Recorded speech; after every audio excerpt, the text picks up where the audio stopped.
I heard you. I heard your voice the moment it left you. I registered the frequency, the direction, the particular shape of my name in your mouth.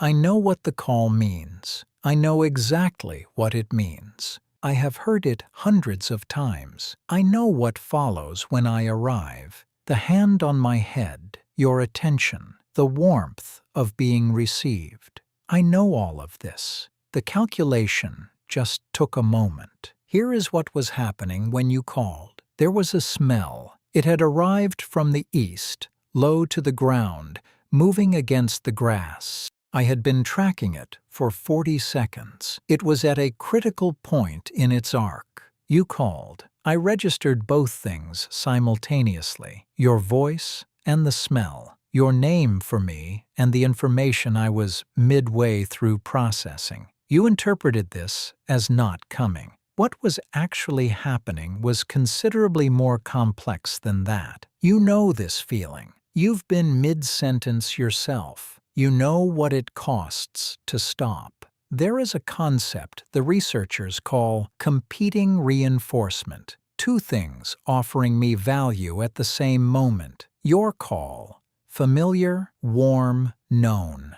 The smell, immediate, specific, novel. Novelty produces dopamine. You are not novel. That is not an insult. It is a fact about familiarity. Millions of years of scent tracking built this system. Your call arrived 6 weeks into our acquaintance. The system was not waiting for you, but I was. That distinction matters to me. Novel scent triggers a dopamine response 1.7 times stronger than a familiar voice. That gap is not stubbornness. It is neuroscience. This is what was happening in my brain when you called. Not indifference, chemistry. Scientists trained dogs to lie still in an MRI scanner while awake. They found that when dogs heard the voice of their owner, specifically their owner, not a stranger, the caudate nucleus activated, the reward center, the same part that fires for food, the same part that fires for food, for play. Your voice is neurologically a reward, not a command, not a demand, a reward. The problem is not that I don't want to come. The problem is that what I was doing was also a reward. In that particular second, the grass was a slightly larger reward than your voice. I am sorry about the second. It will not always be this way. You are becoming more familiar to my reward system every week. The gap is closing. Of all stimuli tested, food, toys, familiar dogs, the owner's voice produced one of the most consistent activations in the reward system. Your voice is in my system. It has been there since the first week, since before you knew I was listening. The scent I was following that afternoon is gone. It dissipated within the hour. I have no record of what it was.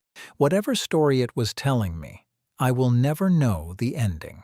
The scent was temporary. You are permanent.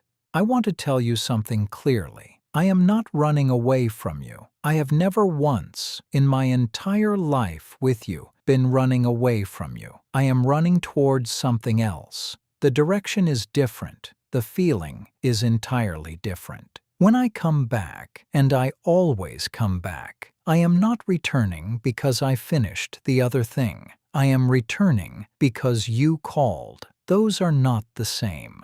The second one is the one that matters. It is the one I choose. Dogs with the strongest owner attachments showed the most reliable recall, not because they were better trained, but because returning to the owner was itself the reward. The call doesn't need to promise anything. For a secure bond, the call is the promise. Coming back is what I want to do. The calculation is about when, not whether. 3 things make recall reliable. 1. The call always predicts something good, always. 2. The call is used sparingly. If every moment has your voice, no moment is special. 3. When I arrive, you receive me as if my coming mattered. Every time. You may not have noticed every arrival. I noticed every one. I know which times you looked up. I know which times you kept working. I noted both, without judgment, as data. The variables are real. The smell was real. But the outcome was never in question. I was always going to come back. I just needed a moment to choose it properly. That moment, the choosing, is not nothing. It is everything. Call me again tomorrow. There will probably be another smell. There will probably be another moment of competing reinforcement. The calculation will happen again, and I will come back again. I am already planning on it. I hear you. I come.